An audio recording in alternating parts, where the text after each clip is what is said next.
Hello, and thank you for joining us for today's webinar. I'm Teresa Lyson, a business solutions consultant at NICC. Today's topic is training within industry with Steve Wilson from CIRAS.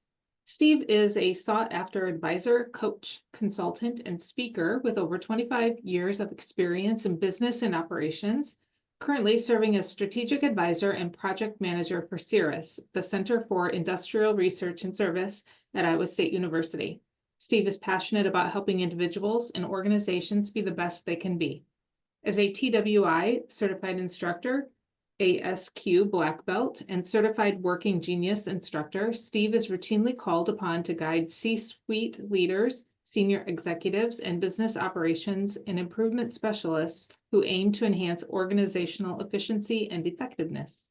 Steve is highly valued for his ability to provide strategic insight and tactical analysis, and to convert these insights into reality through successful engagement and execution, with a focus on improving company performance and creating better conditions for employees. Steve's expertise and passion drive meaningful transformation for businesses and individuals alike.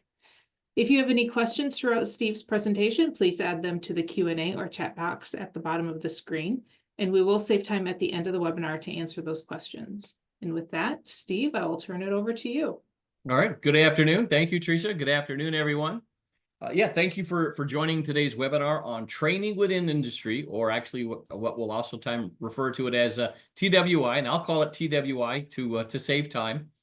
And TWI has a long history of transforming the way that organizations train, manage, and lead. And today we're going to explore how it can help you drive improvements in your workplace. And do know upfront, this is an overview, so certainly hopefully you'll have questions, and certainly not going to be able to cover everything in the level of depth that we would, but again, an overview to provide you with that high level. As you see, here's the agenda, what we're going to be walking through today. You can see that there. We're going to spend the bulk of the time talking about the disciplines and the overview of those things there. So what is TWI?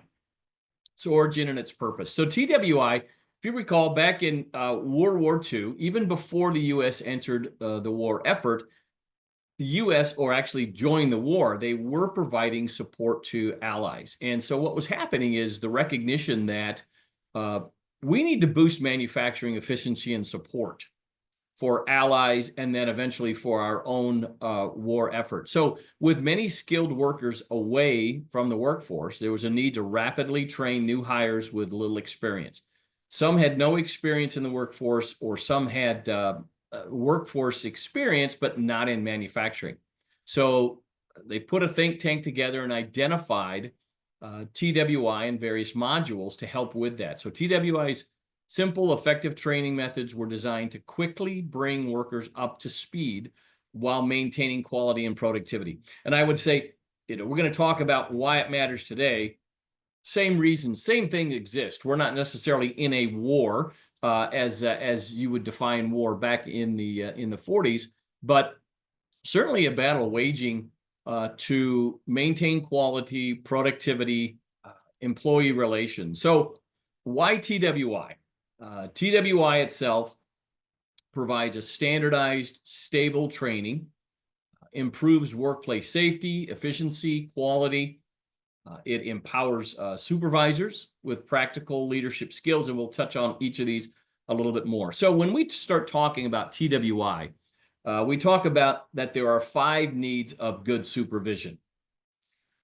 And this is just simply part of the job. That is, the supervisor has these 5 needs. In order to, if you want your supervisor to be good, then this is what they need to have. So we're going to look at those 5 needs, divided into 2 aspects, divided into knowledge and skills. Knowledge and skill. Now, knowledge, well, I won't go there, but what's the difference between a knowledge and a skill? Knowledge is an understanding of a task. Skill is the ability to actually do that task. And so what we have is knowledge, and that breaks down into 2 components. Knowledge of the work that's being done. So supervisor needs to understand the specific work that they are doing. They need to have that knowledge. The other is knowledge of their responsibilities. So we get into talking about policies and procedures and things of that nature. TWI, when we're doing a local work with TWI, it does not address these things simply because they're local and they're specific to that organization. What TWI covers is the skills portion. And there are 3 primary modules that we look at, or skills that each supervisor needs. They need to have a skill in instructing, right? They need to have a skill instructing, how to instruct, how to train. And we refer to this as job instruction. The second one is referred to as a skill in leading. And when we're talking about skill in leading, we're talking about job instruction. That's what we refer to it as in TWI, job instruction. And then the last one is a skill in improving, and that's job methods. So again, those are the 3 primary modules that we look at and focus on when we are going through TWI with an organization. So the very first one that I like to begin with when I'm entering in and working with an organization is job relations. And job relations is something that the skill in leading helps the supervisor to improve their ability in working with people. It strengthens the supervisory relationship and builds trust. There are just some basic principles when applied day in and day out will tend to keep relations smooth and prevent problems from arising. So we talk about better relations equals better results. So by pointing out the ways that problems do arise, we can readily see that preventative action can be taken. And this is anticipating just things that are going on within the organization. So this breaks down into a couple of different sides, and we'll look at those, but 3 main parts to good leadership. And this is what job relations is about. Know your people, respect your people, and solve problems with your people.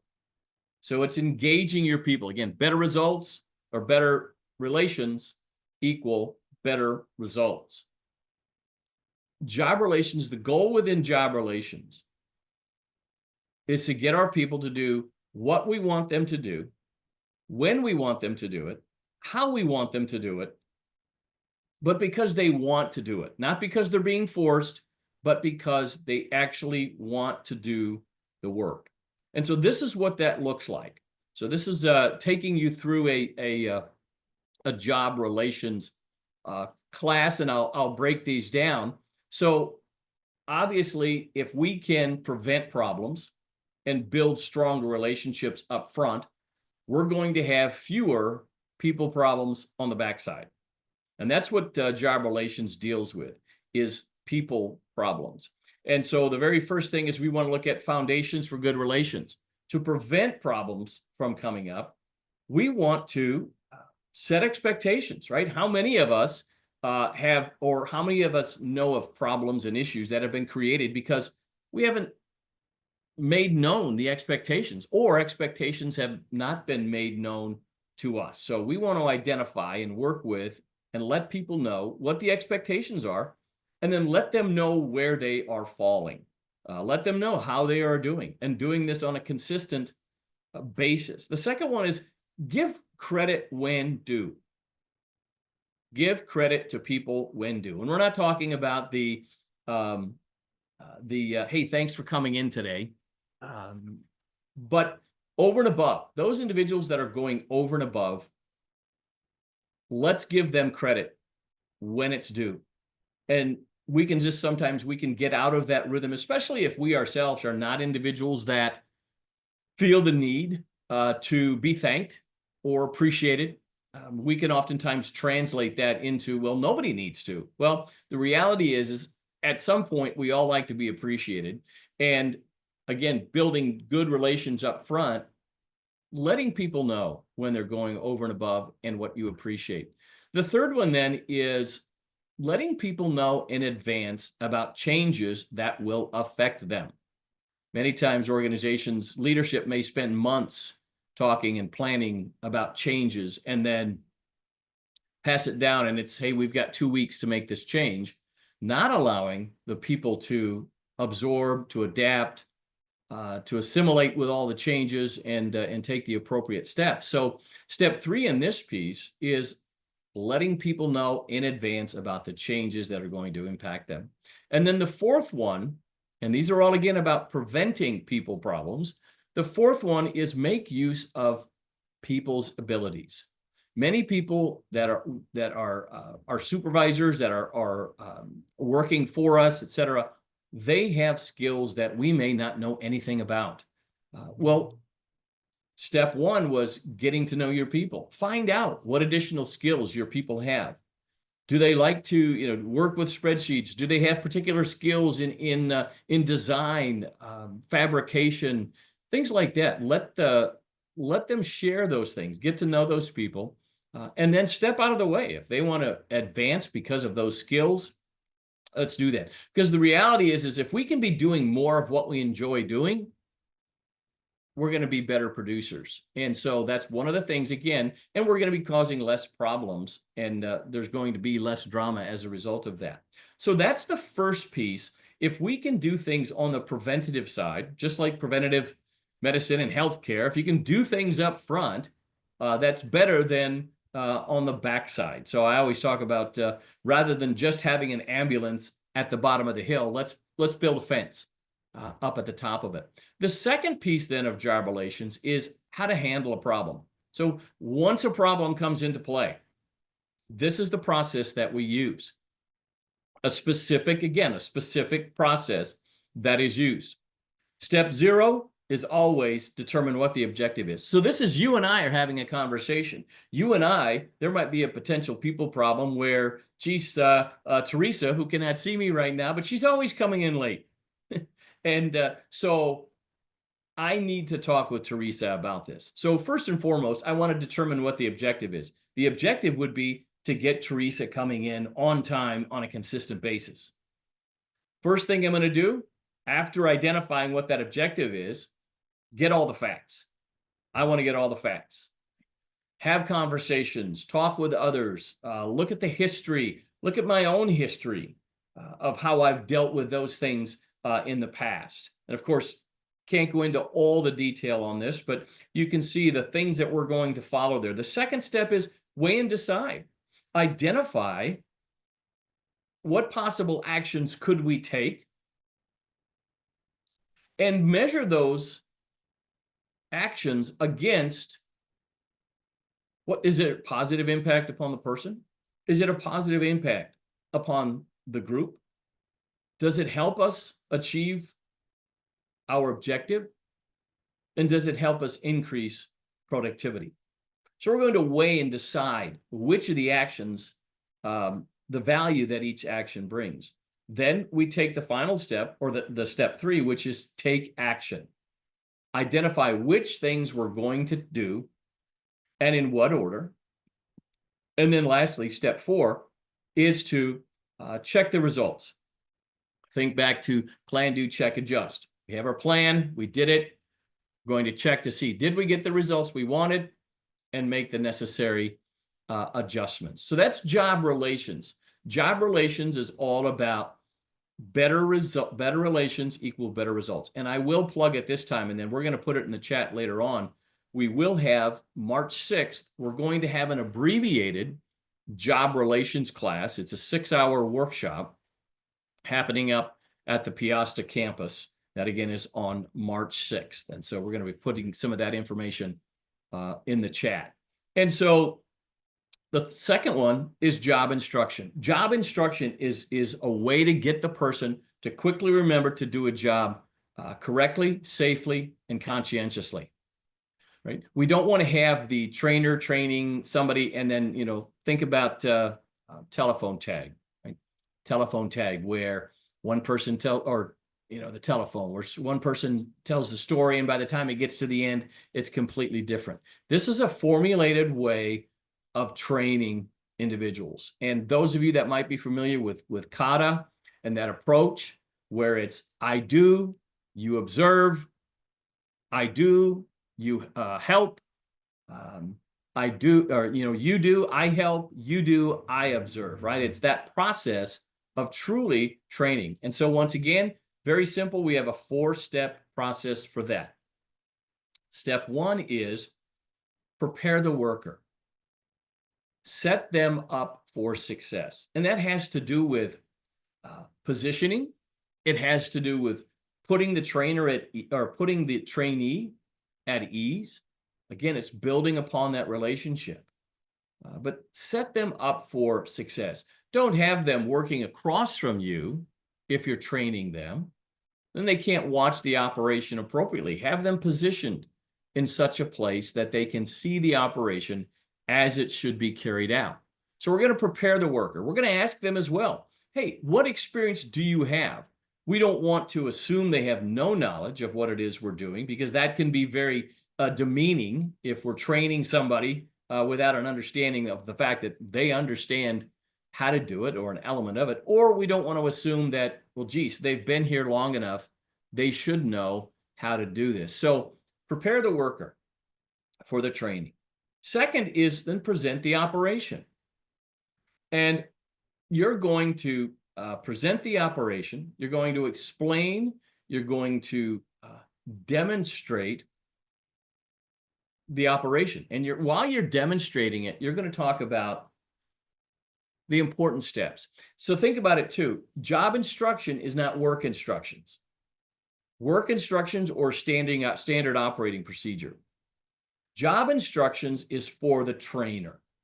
It says, as I train this individual, what are the key components that I need to tell them about, right?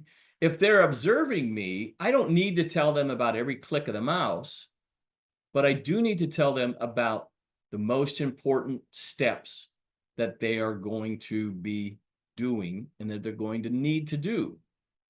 Then we focus on the key steps. The important step, so it might be, the important step is to fold left over right. The key point is grab from the furthest corner, and then the reason why, right? So then I'm giving a reason as to why I'm doing that. So you're going to demonstrate, you're going to explain, and in a very exaggerated way, because you want to show them what the important components are. Then that third piece is try out the performance. Let them do it with your guidance. And you're just going to repeat, repeat, repeat, rinse and repeat.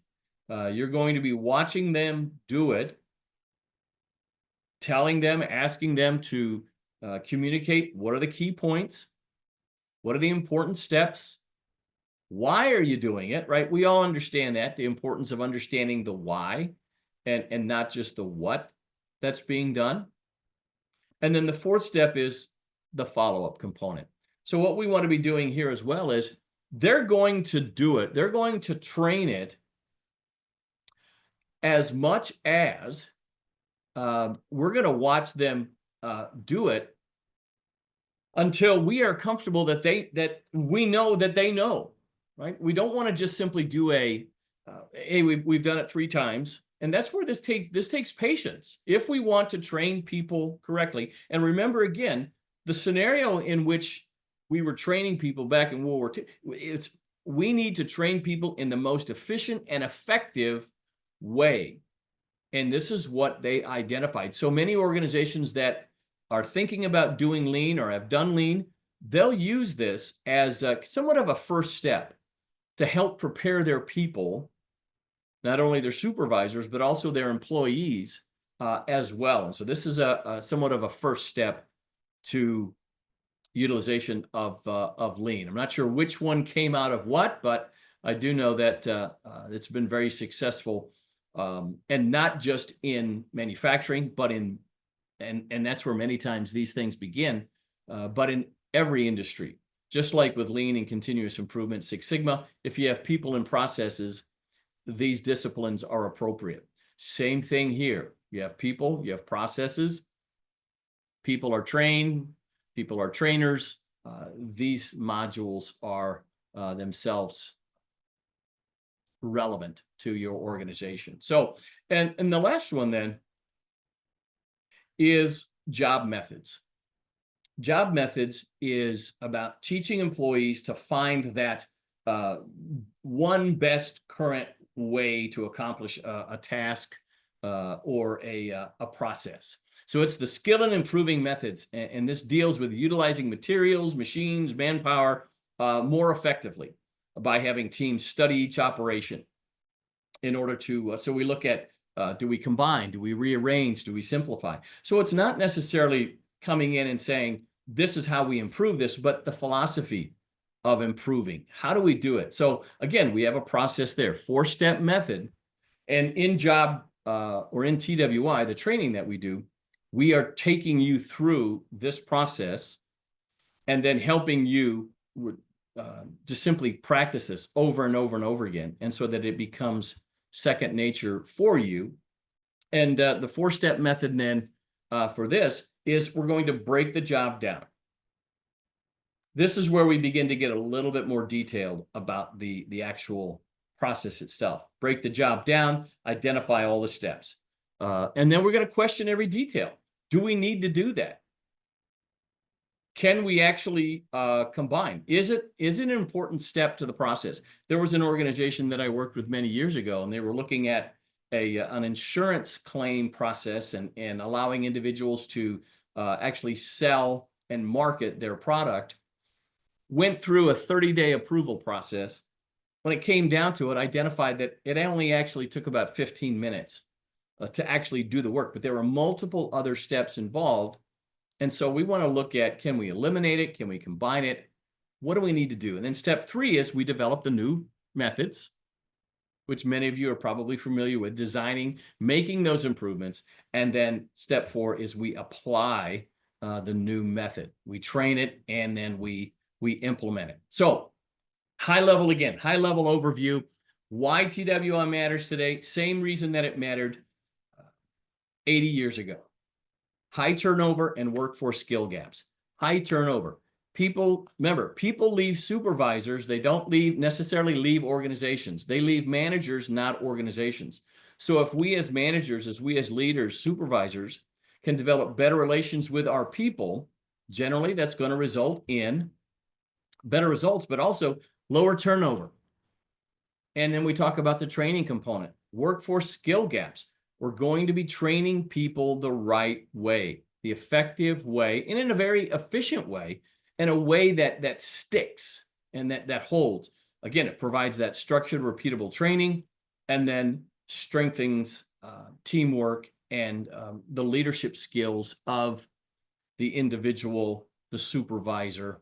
And it can be a component of some of the training that I've been doing is combining it with some other leadership, supervisory skill education and training, which then again just broadens that understanding of how to be a good supervisor. And so at this point, just want to open it up. We've got roughly 7 minutes remaining. Did want to let you know that we do have, again, that 6-hour job relations workshop is being held on March 6th.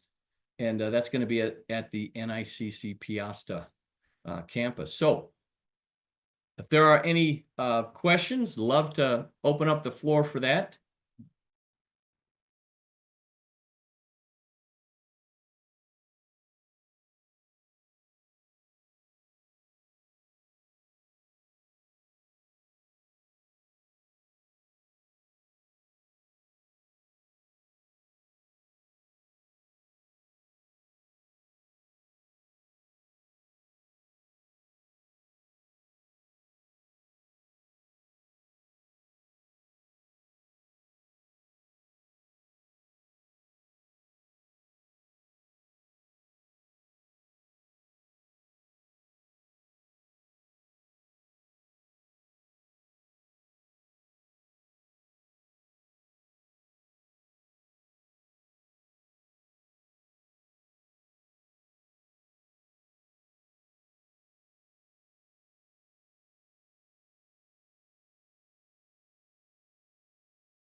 Thank you, Steve. If you have any questions, please put them in the Q&A or the chat box. While we wait, Sarah, if you would go ahead and launch the poll. We will have a poll if you would like to quickly answer these brief questions. We would appreciate your feedback.